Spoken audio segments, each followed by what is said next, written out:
మన ప్రభువైన యేసుక్రీస్తు పరిశుద్ధ నామములో ఈ పాడ్కాస్ట్ ద్వారా వాక్యం ఉంటున్న ప్రతి వారికి నా హృదయపూర్వకమైనటువంటి వందనాలు. దేవుడు మిమ్మును దీవించునుగాక.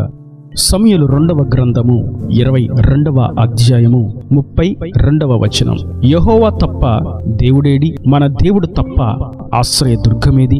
చదివినటువంటి వాక్య భాగంలో యెహోవా తప్ప మనకు దేవుడేడి, మన దేవుడు తప్ప ఆశ్రయ దుర్గమేది అని ప్రభు యొక్క వాక్యం మనకు సెలవిస్తున్నది. ఆశ్రయ దుర్గము అనేటువంటి మాటను మనం వేరొక తర్జుమాలో చూసినప్పుడు మన యొక్క ఆధారము, మన యొక్క కోట అని, మరియు మన యొక్క ఆధార శిల అని పలు తర్జుమాల్లో మనం గమనిస్తాం. మన దేవుడు తప్ప మనకు ఆధార శిల ఏది? ఆధారమైనటువంటి ఒక కొండ, ఆధారమైనటువంటి ఒక బండ, ఆధారమైనటువంటి ఒక కోట, ఆధారమైనటువంటి ఒక నివాస స్థలం, ఆధారమైనటువంటి ఒక గుహ, ఆధారమైనటువంటి ఒక ఆశ్రయము. ఇవన్నీ మన దేవుడైనటువంటి యెహోవా తప్ప, మన రక్షకుడైనటువంటి యేసుక్రీస్తు తప్ప, మనలను నిత్యత్వములకు నడిపించేటువంటి పరిశుద్ధాత్ముడు తప్ప వేరొక ఆశ్రయము ఎక్కడ ఉంది? మనకు లేనే లేదు. ప్రభు యొక్క వాక్యం మట్టి మూసలో 7 సార్లు కడిగి తీసినటువంటి వెండి అంత పవిత్రములు. ఆయన వాక్కు యొక్క శక్తి ఎంతో అపరిమితమైనది. ప్రభు యొక్క వాక్కు నేడు మనకు సెలవిస్తున్నటువంటి మాట, నేను తప్ప మీకు వేరొక ఆధార శిల, వేరొక ఆశ్రయ దుర్గము లేనే లేదు. అవును, నేటి వాక్యం ఉంటున్నటువంటి నా ప్రియ సహోదరులారా, సాధారణంగా మనం పరిస్థితులను బట్టి, సందర్భాన్ని బట్టి, అవసరతలను బట్టి, విధిని బట్టి కొన్ని ఆశ్రయాలను మనం ఎన్నుకుంటాం, కొన్ని శిలాలను మనం పొందుకుంటాం. మనకు ఆ సందర్భంలో ఆ శిల మనకు అక్కర కాబట్టి ఆ శిల యొద్దకు మనం వెళ్తాం. ఆర్థికమైనటువంటి అవసరతలు ఉన్నప్పుడు ఆర్థికంగా బలంగా ఉన్న వారి యొక్క శిల యొద్దకు మనం వెళ్తాం. అనారోగ్యంతో ఉన్నప్పుడు ఆరోగ్యాన్ని ఇవ్వగలిగేటువంటి వారి యొద్దకు, వైద్యులైనటువంటి శిల యొద్దకు మనం వెళతాం. త్రోసివేయబడినప్పుడు, తృణీకరింపబడినప్పుడు, అవమానపరిచినప్పుడు మనకు ఆదరణ కలిగించే విధంగా మనకు తోడుగా నిలబడేవారు ఎవరు అని ఆ శిల యొద్దకు మనం వెళ్తాం.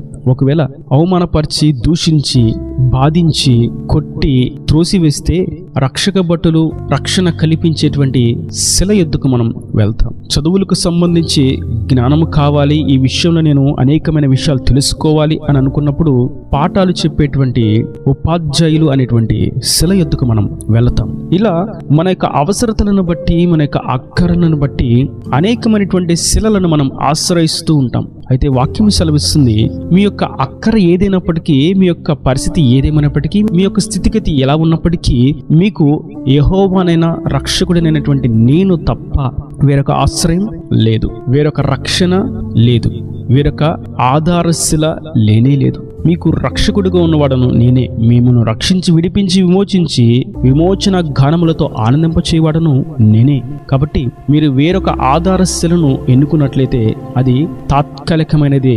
అది ఒకానొక రోజు మీ చెయ్యి జారి మిమ్మును దాటి పారవేయవలసి వస్తుంది. అయితే మనం మన ప్రభు అయిన యెహోవా యొక్క నామమును ఆశ్రయించినట్లయితే, ఆయనే మనకు ఆధారశిలగా ఉన్నట్లయితే ఎన్నో అద్భుతమైనటువంటి, ఆశ్చర్యమైనటువంటి కార్యాలు ఆయన మన కొరకు చేస్తాడు. ఇదే అధ్యాయంలో సమూయేలు 2వ గ్రంథం 22వ అధ్యాయము 47వ వచనం నుండి చూసినట్లయితే మరికొన్ని ఆశ్చర్యమైనటువంటి విషయాలను మనం గమనిస్తాం. యెహోవా జీవము గలవాడు, నా ఆశ్రయ దుర్గమైన వాడు స్తోత్రార్హుడు. నాకు రక్షణాశ్రయ దుర్గమైన దేవుడు మహోన్నతుడగునుగాక.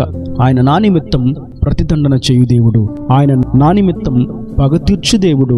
జనులను నాకు లోపరచువాడు ఆయనే నా శత్రువుల చేతుల నుండి నన్ను విడిపించును. నా మీదికి లేచి ఉన్న వారి కంటే ఎత్తుగా నీవు నన్ను హెచ్చించుదువు. బలాత్కారము చేయవారి చేతుల నుండి నీవు నన్ను విడిపించుదువు. ఇక్కడ మనం చూస్తున్నాం, యెహోవా మనకు ఆధారశిల, ఆయన మన రక్షణకు కూడా ఆధారశిల, ఆయన మనకు ఒక బలమైనటువంటి కొండ, ఆయన మనకు ఆశ్రయమైనటువంటి బండ.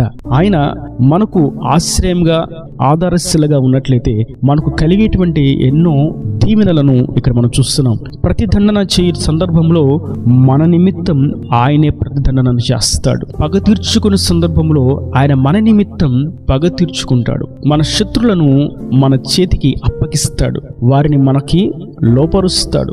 మన మీదకి లేచిన వారందరికంటే ఎత్తుగా మన తలను ఎత్తుతాడు. బలాత్కారం చేయువారి చేతుల నుండి విడిపించి మనలను మనలను విడుదల చేస్తాడు, విమోచింప చేస్తాడు. ఇక్కడ మనం చూసినప్పుడు ఆయన మనకు ఆధారశిలగా ఉండి ఎటువంటి అద్భుతమైనటువంటి ఆశ్చర్యమైనటువంటి కార్యాలు చేస్తారన్న సంగతిని మనం గమనిస్తాం. ఆయన మనం అవమానానికి గురైనప్పుడు, మనం అన్యాయానికి గురైనప్పుడు, మనము తృణీకరింపబడినప్పుడు, నిష్కారణంగా వెలివేయబడినప్పుడు, అపనిందలు వేయబడినప్పుడు, మన మీద అకారణంగా అపనిందలు వేయబడినప్పుడు, హేతువు లేని నిందలతో మనలను అవమానపరిచినప్పుడు, చుట్టూ దండు దిగి మనల్ని మింగివేయినట్లుగా, నలిచివేయినట్లుగా, అణిచివేయినట్లుగా వారి యొక్క ఆయుధాలను మన మీద ప్రయోగిస్తూ ఉన్నప్పుడు, మనకంటే బలమైన వారు, మనకంటే జ్ఞానం ఉన్నవారు, మనకంటే అన్ని రంగాలలో ఆరితేరిన వారు మనలను నలిపివేయవలనని, మనలను ఈ భూపటంలో లేకుండా చేయవలనని ప్రయత్నం చేస్తూ ఉంటే, అటువంటి సందర్భాలలో ప్రభు మనకు ఆధారశిలగా ఉండి మనలను రక్షించే రక్షకుడుగా ఉండి ఆయన చేతి నీడలో మనను కప్పి, ఆయన రెక్కల నీడలో మనలను భద్రపరిచి, ఆయన నీడలో మనలను దాచి, ఆయన క్షేమకరమైనటువంటి కౌగిలిలో మనలను భద్రపరిచి, అన్ని కోణాల్లో మనకు నెమ్మదిని, విశ్రాంతిని, సమాధానమును కలుగు చేస్తాను అని ప్రభు సెలవిస్తున్నాడు. నేటి వాక్యం ఉంటున్నటువంటి నా ప్రియ సహోదరులారా, మనకు ఆదర్శులుగా ఎవరు ఉన్నారు? ఒకవేళ నిజముగా ప్రభువే మన ఆదర్శులైతే నిశ్చయంగా ఆయన అన్ని కోణాలలో మనలను రక్షిస్తాడు.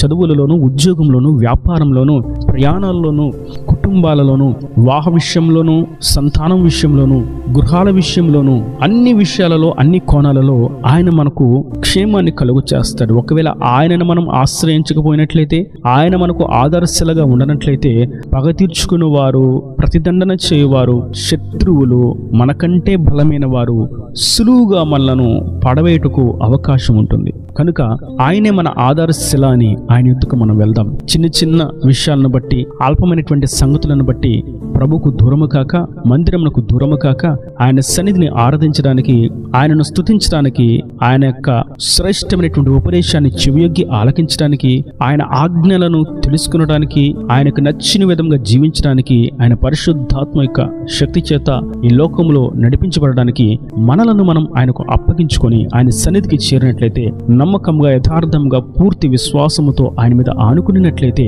మోకరించి ఆయన సన్నిధిలో తగ్గించుకున్నట్లయితే, ఆయన నామస్మరణ చేసినట్లయితే, ఆయన ఆజ్ఞలను అనుసరించి మనం జీవించినట్లయితే, వాటిని గైకొనినట్లయితే ఆయన మన ఆదర్శలుగా ఉంటాడు. ఆయన మన ఆశ్రయ దుర్గముగా ఉంటాడు. ఆయన మన రక్షణాశ్రయ దుర్గముగా ఉంటాడు. ఆయన నిజమైనటువంటి బండగాను, నిజమైనటువంటి కొండగాను మనకు ఉండి మనలను ఈ లోక పాపంలో నుండి, శత్రు యొక్క తంత్రాలలో నుండి, అపవాది యొక్క అగ్ని బాణాలలో నుండి మనలను విడిపిస్తాడు, తప్పిస్తాడు, క్షేమాన్ని కలుగు చేస్తాడు. మరియు అపవాది అనేటువంటి శత్రువును మనకు లోపరిచి వాడిని మన పాదాల క్రింద త్రొక్కింప చేస్తాడు. వాడికంటే అధికమైనటువంటి శక్తిని, బలమును ప్రభు మనకు అనుగ్రహించి వాడిని సులువుగా ఓడించినట్లుగా చేస్తాడు. అపవాది క్రియలు, దయ్యములు, అపవిత్రాత్మలు, దురాత్మ శక్తులు పారిపోవునట్లుగా, యేసు నామములో మనకు లోబడినట్లుగా ఆయన చేస్తారు. వాటి క్రియలు ఏవి కూడా మన దగ్గరికి చేరకుండా మనకు కంచె వేస్తాడు. ఎందుకంటే యెహోవా మన ఆదర్శల కాబట్టి. ఆయన మన ఆదర్శలుగా ఉన్నట్లయితే ఏ చేతబడి క్రియలు, ఏ చెల్లంగి క్రియలు, ఏ దుష్ట క్రియలు, ఏ అపవిత్రాత్మలు, ఏ దురాత్మ క్రియలు, ఏ అల్లరి ఆత్మలు, ఏ లోకపు పాపాలు, ఏ తలంపుల పాపాలు, ఏ ధనాపేక్ష, ఏ విధమైనటువంటి అపవాది యొక్క తంత్రాలు కూడా మన దగ్గరికి చేరలేవు. ఎందుకంటే ఆయన మన ఆదర్శల. నేడు మనం గుర్తించవలసినటువంటి అతి ప్రాముఖ్యమైనటువంటి పక్షమేదనగా మన యొక్క ఆదర్శల ఎవరై ఉన్నారు. ఆయన మన ఆదర్శలుగా ఉన్నట్లయితే మనకు క్షేమము, నెమ్మది, విశ్రాంతి, సంతోషము, సమాధానము కలుగుతుందని పరిశుద్ధాత్ముడు తేటగా సెలవిస్తుండగా మనము ఆయన చెంతకు చేరదాం. ప్రభువా, నీవే నా ఆశ్రయ దుర్గము, నీవే నా ఆదర్శల, నా రక్షణాధారశిల నీవే అని మనము ఆయన సన్నిధిని మోకరించి ప్రణమిలినట్లయితే, ఆయనకు మనలను మనం అప్పగించుకున్నట్లయితే, విశ్వాసం ఆయన మీద ఉంచినట్లయితే, అట్టి విధంగా ఆయన మనకు నిజమైనటువంటి రక్షకుడిగా మన పక్షమున ఉంటాడు. మనలను భయపడుతున్నటువంటి ప్రతి పరిస్థితి నుండి విడిపించి ఆయన సాక్షిగా నిలబెడతాడు. ఈయన దేవుని మాటలు ప్రతి వాని హృదయంలో నీరుకట్టి ఫలింపచేయును గాక. ఆమేన్. God bless you. తలల వంచి కన్నులు మూసినట్లయితే మీ కొరకు చిన్న ప్రార్థన. ప్రేమ స్వరూపీకరణ కటాక్షం గల తండ్రి, నా ప్రభువా, నేటి దినాన మీరు ఆదర్శలుగా మాకు ప్రత్యక్షమైనందుకు నీకు స్తోత్రం. ఈ వాక్యం ప్రతి వారికి నీవు ఆదర్శలుగా ఉండండి, రక్కని నీడలో భద్రపరచండి. నీవే బలమైనటువంటి కోటగా ఉండి ప్రతి వారికి క్షేమాన్ని దయచేయండి.